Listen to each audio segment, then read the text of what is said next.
Hi అందరికీ welcome back to my YouTube channel AI stories by Anjali. ఈరోజు మనం ఈ వీడియోలో part 3 that is agentic AI project life సైకిల్లో పార్ట్ 3 వీడియో చూద్దాం. ఇది పార్ట్ 2కి కంటిన్యూషన్ అనమాట. ఆల్రెడీ మనము పార్ట్ 1 అండ్ పార్ట్ 2లో ఓవరాల్ స్టేజెస్ గురించి అలాగే ఫస్ట్ 4 స్టేజెస్ గురించి డీటెయిల్గా చూసాం కదా. ఇప్పుడు మనము నెక్స్ట్ 4 స్టేజెస్ గురించి డీటెయిల్గా చూద్దాము. అంతకన్నా ముందు ఎవరైనా మన ఛానల్ని ఫస్ట్ టైం చూసినట్టయితే లైక్ చేసి షేర్ చేసి సబ్స్క్రైబ్ చేసుకోవడం మర్చిపోకండి. అండ్ బెల్ ఐకాన్ కూడా ట్యాప్ చేయండి, నోటిఫికేషన్స్ వస్తాయి. అండ్ ఎవరైతే మన ఛానల్ని చూస్తూ నేను ఎంకరేజ్ చేస్తున్నా, నాకు సపోర్ట్ చేస్తున్నారో thank you so much. So ఇంకెందుకు ఆలస్యం, వీడియోలోకి వెళ్ళిపోతాం. సో మనం ఆల్రెడీ లాస్ట్ వీడియోస్లో చూసేసాం కదా. సో ఇప్పుడు మనం 4th స్టేజ్ నుండి చూద్దాము. సో 4th స్టేజ్ వచ్చేటప్పటికి టెస్ట్ అండ్ వ్యాలిడేట్ అనమాట. సో పేరులోనే తెలుస్తుంది, టెస్ట్ అంటే టెస్ట్ చేస్తున్నాం, వ్యాలిడేషన్ అంటే వ్యాలిడేషన్ చేస్తాం అనమాట. సో టెస్ట్కి వ్యాలిడేషన్కి డిఫరెన్స్ ఏంటి? సో టెస్ట్ అంటే ఏంటంటే ఓవరాల్గా ఆ ప్రోడక్ట్ అనేది ఎలా పని చేస్తుంది అనేది నువ్వు టెస్ట్ చేస్తావు అనమాట. సో దాన్నే టెస్టింగ్ అంటాం. వ్యాలిడేషన్ అంటే ఏంటంటే కరెక్ట్గా అంటే ఈ పర్టికులర్ ఇన్పుట్కి ఎలా ఇస్తుంది అది అవుట్పుట్, సో దాన్ని వ్యాలిడేషన్ అంటారు. సో అదే మెయిన్ డిఫరెన్స్ అనమాట టెస్టింగ్కి వ్యాలిడేషన్కి. ఫర్ ఎగ్జాంపుల్ ఇప్పుడు మనం చూస్తున్నట్లయితే ఇప్పుడు ఒక అప్లికేషన్ మీరు డెవలప్ చేశారు.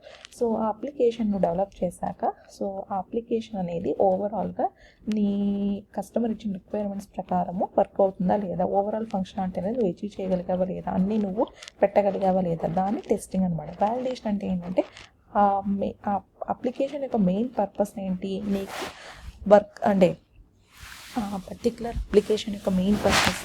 ఫర్ ఎగ్జాంపుల్ ఈ ఇన్పుట్ చేసినప్పుడు ఇది అవుట్పుట్ రావాలి, సో దాన్ని నువ్వు కరెక్ట్గా వ్యాలిడేషన్ చేయాలన్నమాట. సో దాన్ని వ్యాలిడేషన్ అంటారు. సో ఈ వ్యాలిడేషన్ అనేది నువ్వు వన్స్ వ్యాలిడేషన్ మొత్తం అయిపోయాక నువ్వు ఎవల్యూషన్ చేయొచ్చు అనమాట. అంటే ఏంటి, ఎంతవరకు నీకు కరెక్ట్ రిజల్ట్స్ వస్తుంది, ఎన్ని ఇన్పుట్స్కి సుమారు ఇది కరెక్ట్గా పనిచేస్తుంది. ఫర్ ఎగ్జాంపుల్ 100 క్వశ్చన్స్ 100 ఇన్పుట్స్కి అది 80 ఇన్పుట్స్ అది కరెక్ట్ గెస్ చేయగలుగుతుందంటే నీకు యాక్యురసీని క్యాలిక్యులేట్ చేయొచ్చు అనమాట. సో దాన్నే ఎవాల్యుయేషన్ అంటారనమాట. సో దీన్ని వ్యాలిడేషన్ అంటారు. So validation is nothing but for a particular input A output వస్తుంది దాన్ని వ్యాలిడేషన్ అంటారు. టెస్టింగ్ అంటే ఓవరాల్ ఫంక్షనాలిటీ నువ్వు టెస్ట్ చేయగలవు అనమాట.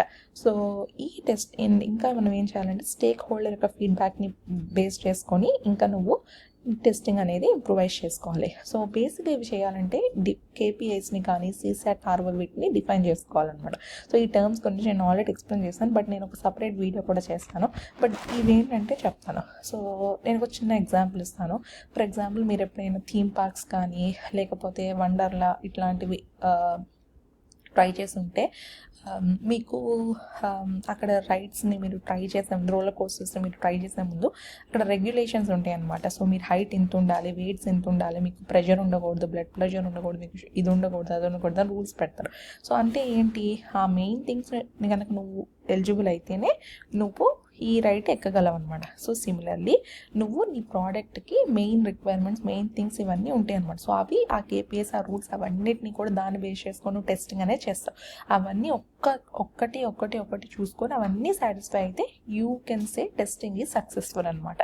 సో దాన్ని మనము టెస్టింగ్ అంటారు. అండ్ ఆల్సో ఇంకా మనం ఏం చేయాలంటే అన్ని సినారియోస్ని టెస్ట్ చేయాలన్నమాట. ఫర్ ఎగ్జాంపుల్ సింపుల్ ఎగ్జాంపుల్ చెప్తాను. మీరు లీడ్ కోడ్ కానీ హ్యాకర్ ర్యాంక్ కానీ వాడుంటే మీరు ఒక ప్రాబ్లమ్ని చేశాక మీరు రన్ చేస్తారు సొల్యూషన్, అప్పుడు కొన్ని టెస్ట్ కేసెస్ పాస్ అవుతాయి. అండ్ తర్వాత మీరు దాన్ని సబ్మిట్ చేస్తే ఇంకా ఫర్దర్ టెస్ట్ కేసెస్ అనేవి పాస్ అవుతాయి కదా. సో ఈ రెండింటిని కూడా అంటే ఫస్ట్ ఉన్న టెస్ట్ కేసెస్, తర్వాత టెస్ట్ కేసెస్ అన్నీ కూడా డిఫరెంట్ సినారియోస్ అనమాట. సో పాజిటివ్ ఉంటే నెగిటివ్ ఉంటాయి. సో ఇవన్నీ కూడా నువ్వు మంచిగా ముందే ఆలోచించి ప్రోగ్రామ్ చేసి పెట్టుకోవాలన్నమాట. సో దాన్ని టెస్టింగ్ అంటారు అనమాట. సో టెస్టింగ్ అండ్ వ్యాలిడేషన్ ఇది చాలా ఇంపార్టెంట్ స్టేజ్. సో నెక్స్ట్ వచ్చేటప్పటికి deploy and integrate. So deploy అంటే ఏంటంటే ఏదైతే నువ్వు అప్లికేషన్ డెవలప్ చేసావో అది ఎండ్ యూజర్ యూజ్ చేయడానికి నువ్వు దాన్ని ఒక ప్లాట్ఫామ్ మీద పెడతావు అనమాట. అప్పుడు ఆ ప్లాట్ఫామ్ యూజ్ చేసుకుని వాళ్ళు ఆ ప్రోడక్ట్తో ఇంటరాక్ట్ అవుతారు. సో దాన్ని డిప్లాయ్మెంట్ అంటారు. ఎస్పెషల్లీ డేటా సైన్స్ కానీ AI కానీ డేటా ఇంజనీరింగ్ టెక్నాలజీ చెప్పాలంటే నువ్వు డేటాను ఒక దగ్గర నుంచి తీసుకొని ఒక దగ్గర స్టోర్ చేయాలనుకో అప్పుడు పైప్ లైన్ వాడతావు అనమాట. సో ఇవన్నీ కూడా నువ్వు ఒక డిప్లాయ్మెంట్ థింగ్ అనేది నువ్వు పైప్ లైన్ అనేది నువ్వు కనిపెడతావు. సో అది చేస్తాం అనమాట. అండ్ ఇంటిగ్రేషన్ ఏంటంటే వన్స్ నువ్వు డిప్లాయ్ చేశాక ఫర్ ఎగ్జాంపుల్ దాన్ని కరెంట్ ఉన్న మీ వెబ్సైట్లో కానీ దేని ఇంటిగ్రేట్ చేసుకోవాలనుకుంటే ఇంటిగ్రేట్ చేయాలన్నమాట. సో దాన్ని డిప్లాయ్డ్ ఇంటిగ్రేషన్ అంటారు. సో బేసిక్గా CI/CD ద్వారా అంటే continuous integration, continuous deployment. So CI/CD pipelines use చేసి నువ్వు డిప్లాయ్డ్ ఇంటిగ్రేషన్ అనేది చేస్తావు అనమాట. అండ్ నువ్వు ఇంటిగ్రేషన్ చేసినప్పుడు అంటే ఇవి కంటిన్యూస్ లూప్లో చేస్తుంది అనమాట. ఏదైనా ఫాల్ బ్యాక్ ఉన్నా మళ్ళీ దాన్ని లూప్లో పెట్టేసుకొని మళ్ళీ నువ్వు రిపీట్గా చేస్తావు అనమాట. అండ్ ఆల్సో నువ్వు చేసేటప్పుడు కంపల్సరీగా లాగ్స్ అనేవి అబ్జర్వేషన్స్ అనేది ఉండాలి. ఎందుకంటే పైప్లైన్ ఎక్కడైనా ఫెయిల్ అయినా you can go and retrigger that pipeline if you have logs and everything. So అవన్నీ సెట్ చేసుకుంటాం అనమాట. అది ఈ పర్టికులర్ స్టేజ్.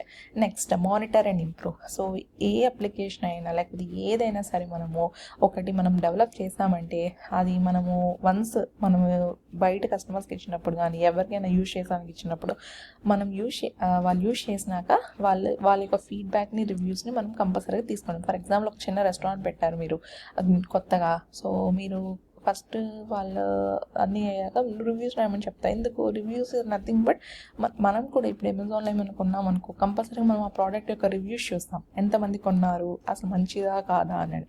సో సేమ్ అట్లా ఒక ప్రోడక్ట్ వచ్చాక వన్స్ వాళ్ళని నువ్వు అవుట్సోర్స్ చేశాక వాళ్ళ ఫీడ్బ్యాక్ని బట్టి నువ్వు మానిటర్ చేసి అంటే అది ఎట్లా ఏంటని అన్ని మానిటర్ చేసి ఇంకా ఇంప్రూవైజేషన్ అనేది చేయాలి. లైక్ సక్సెస్ రేట్, ఎర్రర్స్, ఎంత సాటిస్ఫాక్షన్, ఎంతమందికి సాటిస్ఫై అయ్యారు.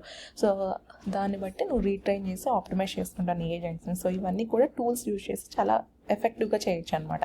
సో ఏమేమి టూల్స్ అంటే లాంగ్ స్మిత్ అని, WNB అని ఇవన్నీ యూజ్ చేసి చేయొచ్చు అనమాట. నేను లాంగ్ స్మిత్ గురించి కూడా సపరేట్ వీడియో చేస్తాను. ఈ యొక్క టర్మ్స్ యాజ్ వెల్ యాజ్ దీని మీద సపరేట్ వీడియోస్ కూడా వస్తాయి. ఓకేనా. So that is about monitor and improve అనమాట. Next scale and expand. So ఏదైనా సరే గుర్తుపెట్టుకోవడం ఏంటంటే మనము ఒక ప్రోడక్ట్ని స్టార్ట్ చేస్తాము, ఒక ప్రోడక్ట్ డెవలప్ చేస్తున్నామంటే ఒకేసారి లార్జ్ స్కేల్లో మనం చేయము. ఎందుకంటే నువ్వు డెవలప్ చేశాక అంటే నీకు తెలియదు కదా అది ఎంతవరకు సక్సెస్ అవుతుంది. అండ్ వన్స్ నువ్వు డెవలప్ చేశాక ఎక్కువ మంది కస్టమర్స్ యూజ్ చేయకపోయినా, వాళ్ళకి నచ్చకపోయినా వేస్ట్ అయిపోయింది. కాబట్టి ఎప్పుడు కూడాను నువ్వు ఫస్ట్ స్మాల్లో స్టార్ట్ చేస్తావు. సో ఏదైతే మనం ఇప్పుడు చూసామో నువ్వు డెవలప్ చేసి అంతా అయిపోయాక నువ్వు అవుట్సోర్స్ చేశాక అందరికి నచ్చింది అనుకో నువ్వు ఇంకా పెంచుకోవచ్చు అనమాట. స్కేల్ చేసి ఎక్స్పాండ్ చేసుకోవచ్చు. లైక్ క్లౌడ్ యూజ్ చేసుకోవచ్చు, ఆటో పైలట్ మోడ్కి వెళ్ళవచ్చు, ఇంకా మోర్ డొమైన్స్ యాడ్ చేయొచ్చు, more infrastructure governance piece add చేయొచ్చు. అలా నువ్వు కంటిన్యూస్గా ఇన్నోవేటివ్ థాట్స్ని యూజ్ చేసి స్కేల్ చేసుకొని ఎక్స్పాండ్ చేస్తావు అనమాట. So this is the overall agentic AI project life cycle. సో ఒక విధంగా చెప్పాలంటే సమ్మరీగా ఫస్ట్ వచ్చేటప్పటికి నువ్వు స్ట్రాటజీ, విజన్ అసలు ఏంటి అనేది నువ్వు థింక్ చేస్తావు. Next data and infrastructure ready చేసుకున్నావు. నెక్స్ట్ యూస్ కేస్ నుంచి నువ్వు మొదలు పెట్టాలి అనేది ఆలోచిస్తావు. నెక్స్ట్ ప్రోటోటైప్ని బిల్డ్ చేస్తావు. తర్వాత టెస్టింగ్ అండ్ వ్యాలిడేషన్ చేస్తావు. ఈ రెండు లూప్లో పెడతావు అనమాట. ఎందుకంటే ఇది ఒక్కసారి చేస్తే అయిపోయేది కాదు. సో ఇన్ లూప్ నువ్వు ప్రోటోటైప్ని బిల్డ్ చేయడం, వ్యాలిడేట్ చేయడం అట్లా చేస్తావు అనమాట. తర్వాత నువ్వు డిప్లాయ్ చేస్తావు, తర్వాత మానిటర్ చేసుకుంటావు.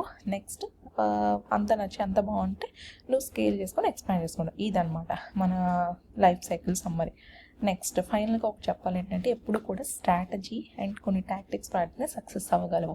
అండ్ ఏదైనా సరే మనము ప్రోడక్ట్ని లాంచ్ చేయాలన్నా, ఒక అప్లికేషన్ డెవలప్ చేయాలి, లేకపోతే అసలు బిజినెస్ స్టార్ట్ చేయాలి, లేకపోతే రియల్ లైఫ్లో కూడా సిచ్యువేషన్లో కూడా ఫస్ట్ చిన్న దాని నుంచి స్టార్ట్ చేసి తర్వాత స్కేల్ చేసుకుంటూ వెళ్ళండి. తర్వాత ఎజైల్ టెర్మినాలజీ ప్రకారం ఎజైల్ అనేది గుడ్, ఎజైల్ మోడల్ అనేది.